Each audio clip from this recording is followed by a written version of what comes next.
Channel আইয়ের সুন্দরী উপস্থাপিকা দীপ্তি চৌধুরী সালাম আদান প্রদানের মাধ্যমে জামায়াতের সেক্রেটারি জেনারেল মিয়া গোলাম পরোয়ার সাথে তার ইন্টারাকশনটা শুরু করেন, কমিউনিকেশনটা শুরু করেন, যোগাযোগ স্থাপন করেন।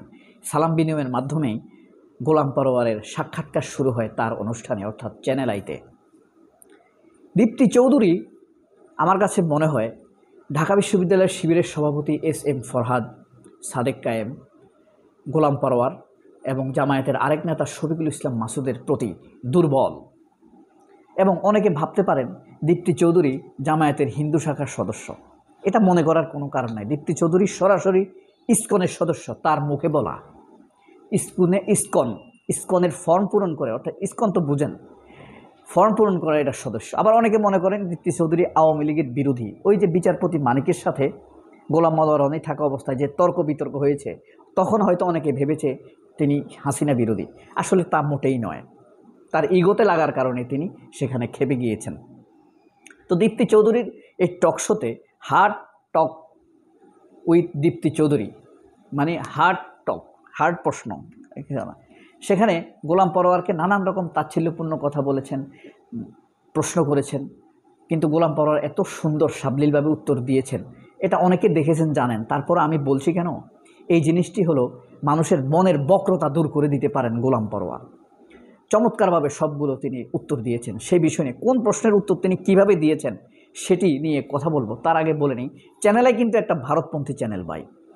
এই চ্যানেল আই ভারতের সফট ক্যান্টনমেন্ট। এই চ্যানেল আইয়ের মাধ্যমেই ভারত অনেক তথ্য পায় এখান থেকে। কারণ এখানে যে জয়া আহসান বলেন, তা আপনার বড় বড় শিল্পী বলেন, মোশাররফ করিম বলেন, তারপরে আপনার খায়রুল বাশার বলেন, আলভি বলেন, সম্মিলিত সাংস্কৃতিক জোটের কিন্তু স্টেক হলো চ্যানেল আই।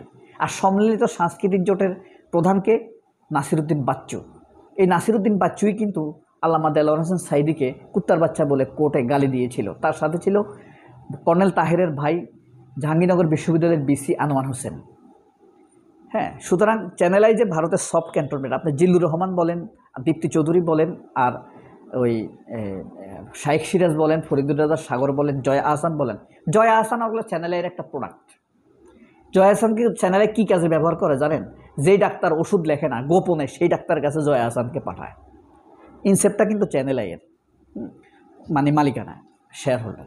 তো এই জয়া আহসান হলো এদের মানে দ্য নাইট কোলাবোরেট, রাতের দালাল জয়া আহসান। যাই হোক, তো এই অনুষ্ঠানে প্রথমেই প্রশ্ন করা হয়েছিল, জামায়াতের সমাবেশে যে পরিমাণ মানুষ এসেছে, আপনাদের আর বাংলাদেশে কোনো ভোট নেই।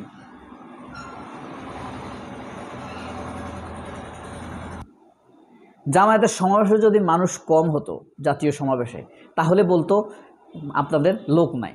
এখন প্রচুর মানুষ হওয়ার কারণে তারা বলছে ও আপনাদের যা ভোট আছে সব নিয়ে এসেছেন, আর এর বাইরে আর না। কিন্তু গোলাম পরোয়ার এটার চমৎকার একটি উত্তর দিয়ে বলেছেন, আমার এলাকায় আমি 1 লক্ষের উপরে ভোট পাই, কিন্তু আমার এলাকা থেকে গাড়ি এসেছে মাত্র 15টি। তো 100 করে যদি মানুষ আসে তাহলে 1500 মানুষ,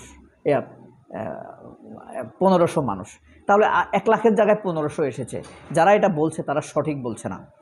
এরপরে বলা হলো যে আপনাদের সমাবেশে যে এত টাকা, এত মানুষ আসলো, কত, নিশ্চয়ই শত শত কোটি টাকা খরচ হয়েছে। গোলাম পরোয়ার বলছেন যে যদি 30 লাখ মানুষ হয়, 100 টাকা করে যদি খরচ হয় তাহলে 3 কোটি টাকা, যদি 1000 টাকা করে খরচ হয় তাহলে 300 কোটি টাকা, তাহলে যদি 3000 টাকা করে খরচ হয় তাহলে 900 কোটি টাকা।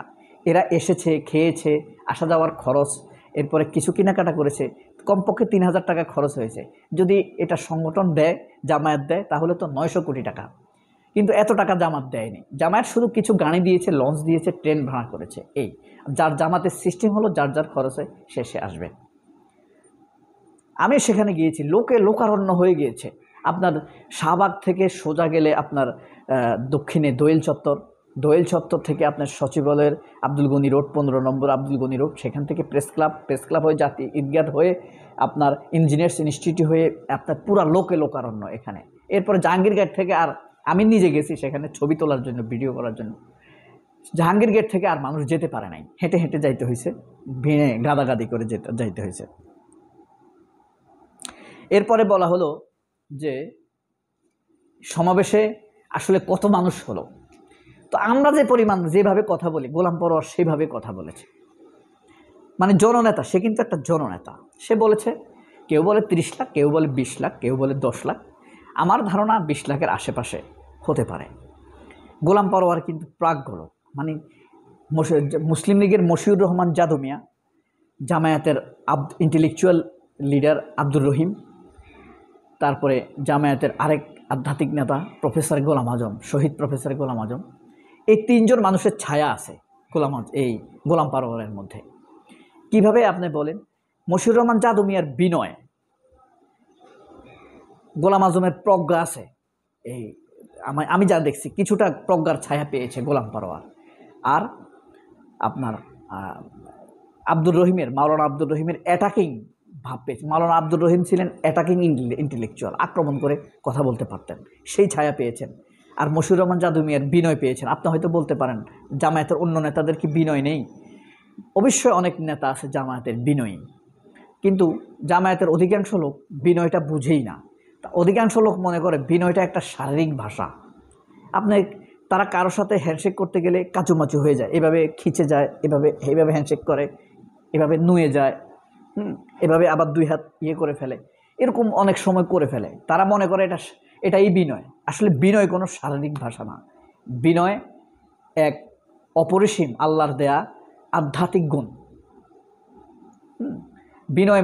বিনয়ের কারণে মানুষ অহংকারী হয় না।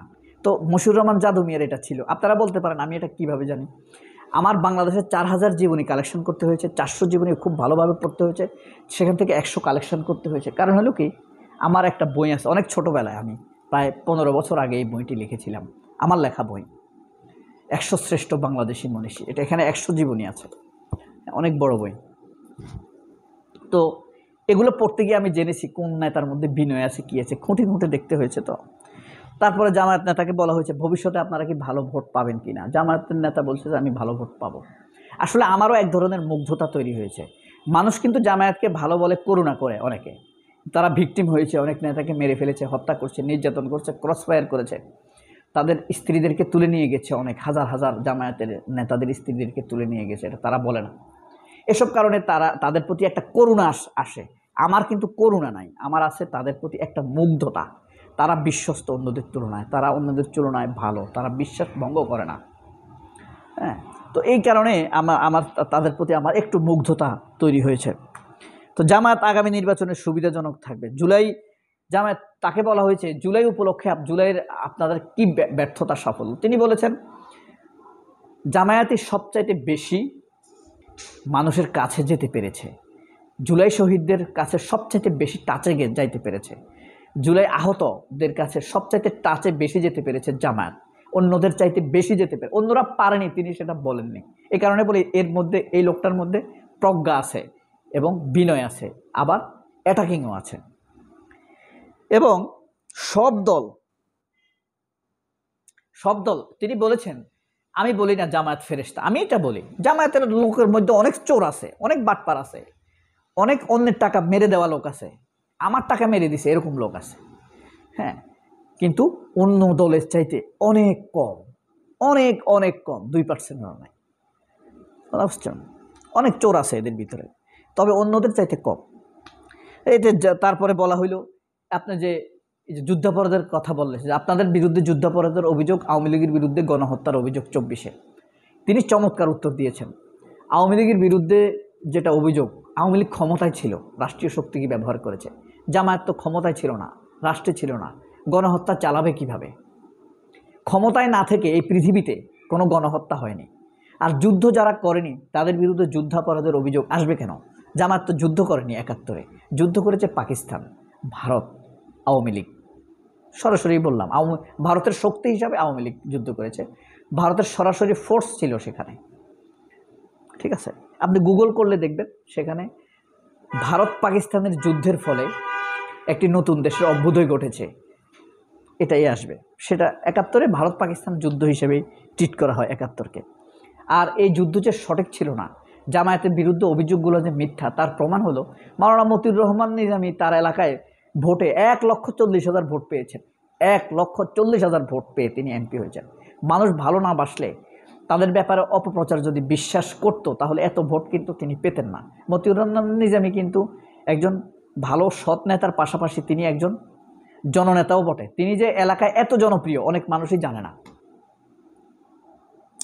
ঠিক আছে, এরপরে জামায়াত জুলাই সনদ নিয়ে প্রশ্ন করেছে, তখন বলেছে জুলাই সনদ পরিপূর্ণ হয়নি। জামায়াত চেয়েছিল 47 আসবে, 71 আসবে, 24 আসবে, 28 অক্টোবরের ঘটনা আসবে, 90 আসবে, তাহলে জুলাই সনদটি পরিপূর্ণ হতো।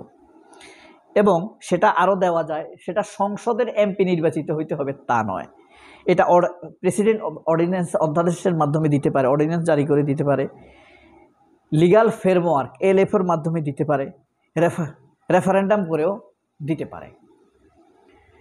তিনি খুব চমৎকারভাবে সবগুলো প্রশ্নের চমৎকার উত্তর দিয়েছেন। আপনারা দেখে থাকলে জানাবেন, কমেন্ট বক্সে লিখবেন। সবাই অনেক ভালো থাকবেন। আল্লাহ হাফেজ। আসসালামু আলাইকুম।